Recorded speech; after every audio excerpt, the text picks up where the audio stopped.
Salam, salam. This is Unity, and I'm here to do a Unity moment.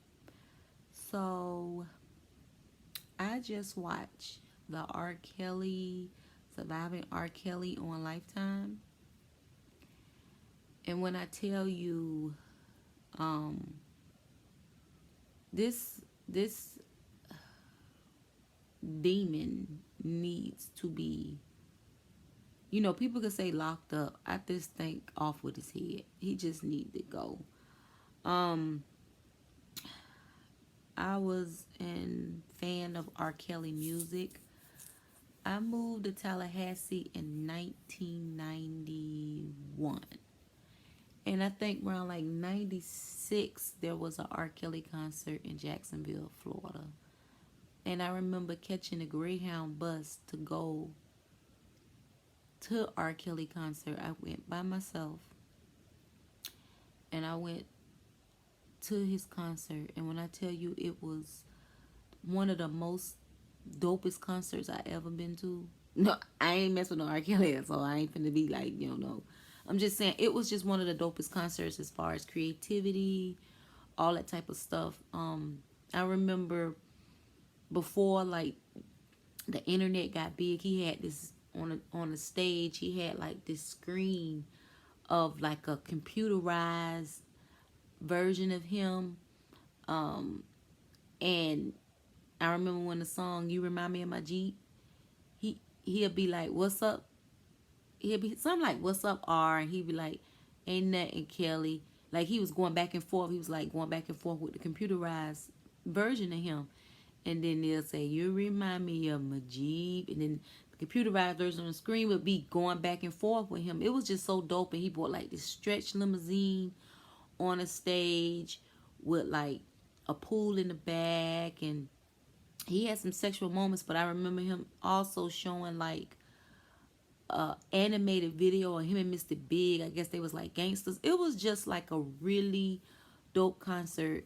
Um, if I could find that picture of me, because I remember taking a picture of me at the concert. I insert it right now. And I also had bought back then. They would take these pictures of celebrities and put them on photo paper. So it was like so cool to have you. In our mind, we got a real picture of him, but the picture that I had of him, he was kind of like in some drawers, holding his wee wee and with some boots on or some weird sick shit. And I remember a couple of years ago when I started hearing all this stuff about R. Kelly, I remember just tearing that picture up. But I did keep the picture of myself. But it was like somebody drew R. Kelly in the background that didn't even look like him. But y'all, if y'all ain't seen that picture, I'm gonna insert it here. But so I went to that concert, and it was a really great concert, and I was just a big fan, like most women and young girls and men of music, of good music. I remember when R. Kelly came out with Public Announcement with Boabw. And then I remember when he went solo, and 12 Play album was like the dopest album, even though, to be honest with you, I don't think I should have been listening to that album. But it was the hottest thing. Everybody was playing it. It was the hottest thing. I think that was one of my favorite. That first album was one of my favorite albums. So as time went on, you start hearing the rumors that him and Aaliyah had got married. And I'm like, I don't know. I don't know how I felt back then, but I thought it was kind of weird. Um, but I believe that they did get married, because I remember seeing that interview of him and her on Video Soul back then. And I'm an empath, and the body language, I was like, yeah, they messing around each other. This the thing. Growing up in the hood, it's like you mess with the high school boy or you mess with R. Kelly.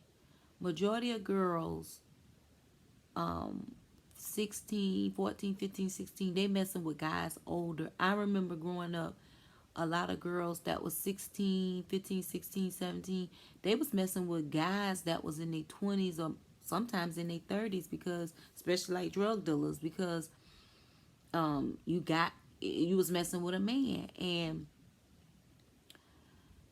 the the sick part about how men manipulate young women is sickening. Um, when I was like, I think I was about 16, 17, I was working this job in Jacksonville called Beaver Street Fisheries. It's like a summer job. And one of the supervisors was an older black man. And I remember going back to the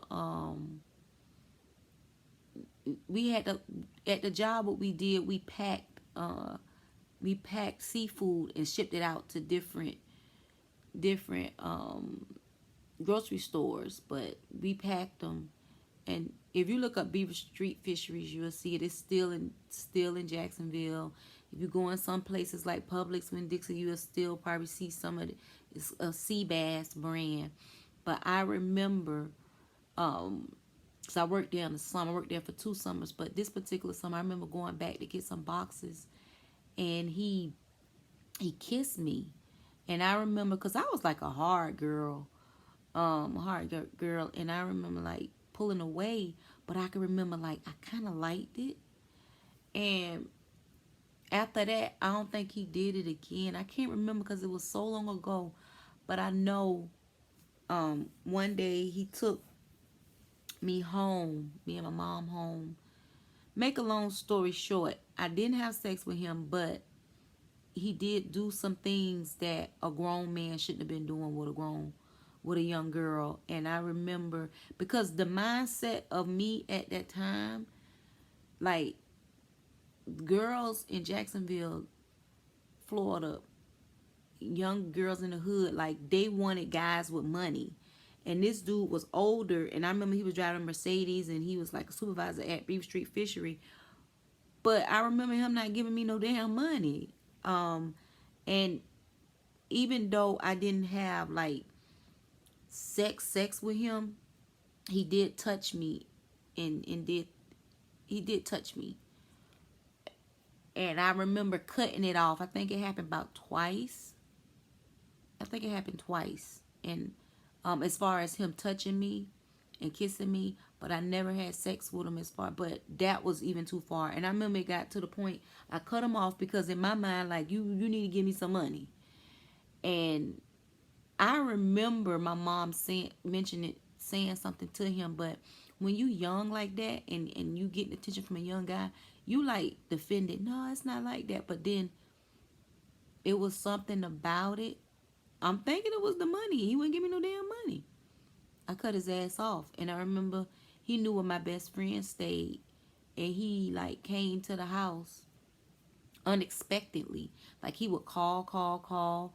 And I remember like going outside and sitting in the car and asking him, like, why is he here?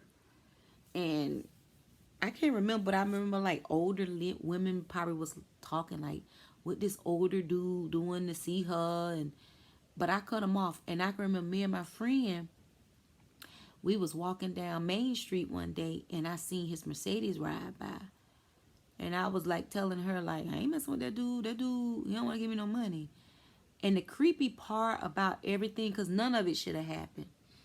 The creepy part about everything is, just imagine the times that I didn't see him. Imagine the times I didn't see him creeping up. And I just remember me and her was like walking, and I was like, look. And this dude didn't even stay on the side of town.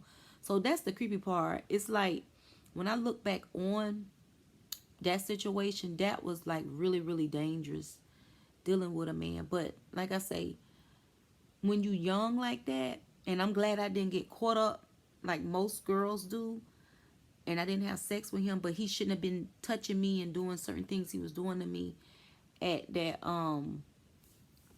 age. He was a married man I remember he having a child, lived like middle class, nice house, all that. I shouldn't have never been dealing with that. And I can't think of his last name.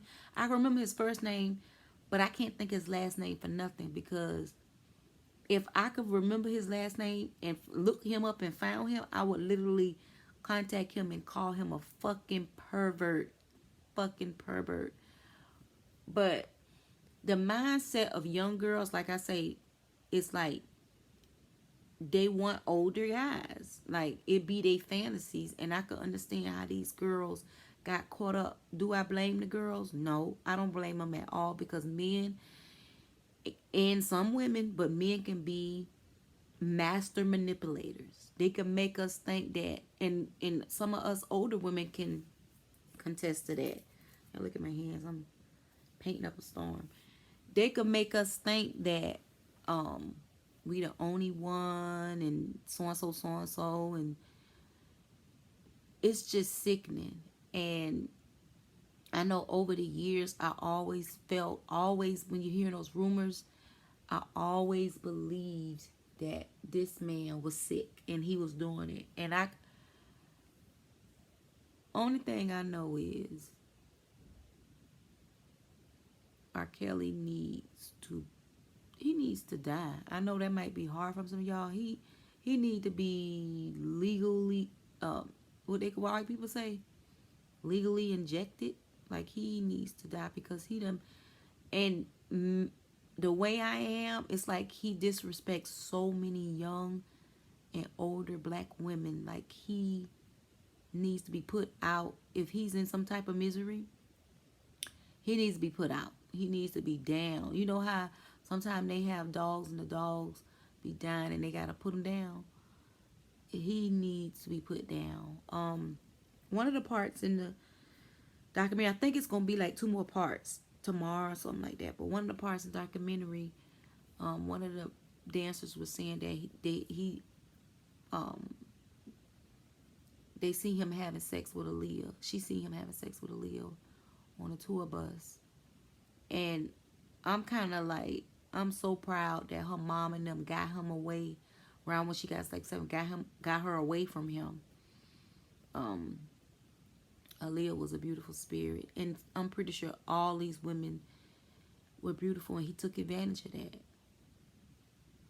It's like they've been talking about this for years, and I don't know how does the statute of limitation, because I know with molesting in Florida, it's like 7 years from you turn 18.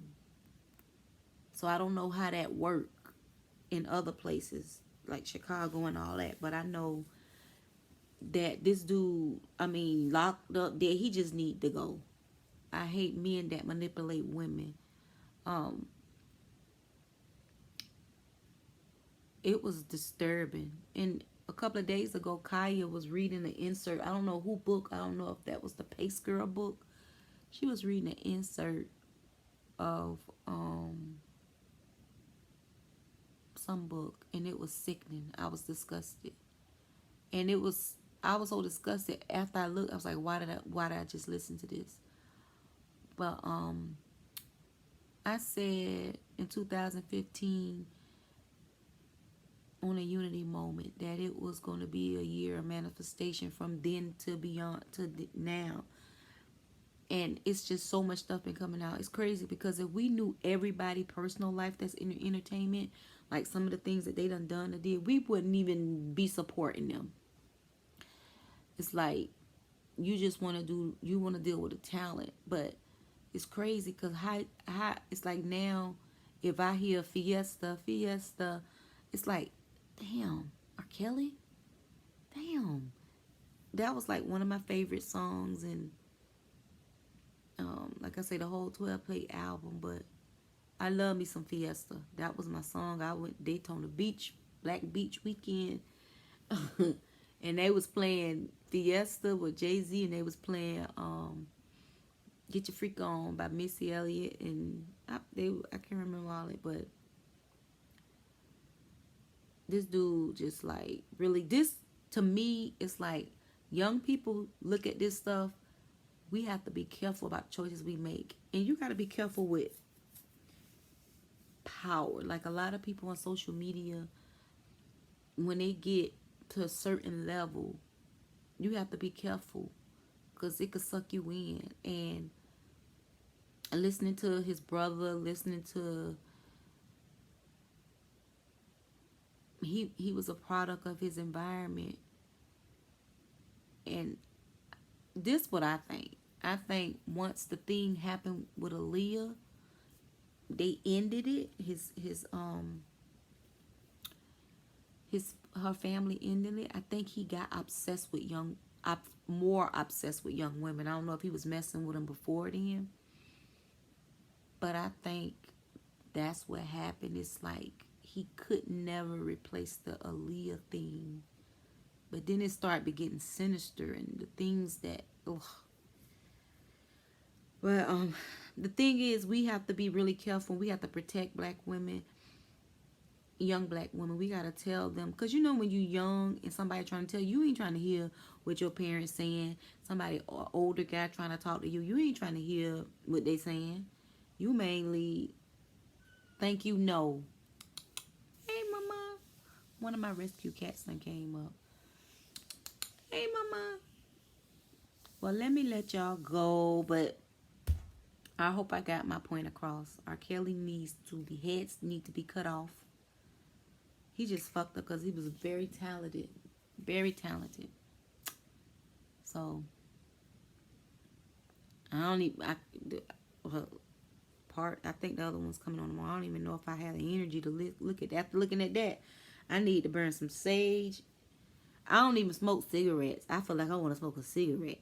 I don't think I ever smoked a cigarette. That was some sick shit. All right, y'all. Salam. Salam.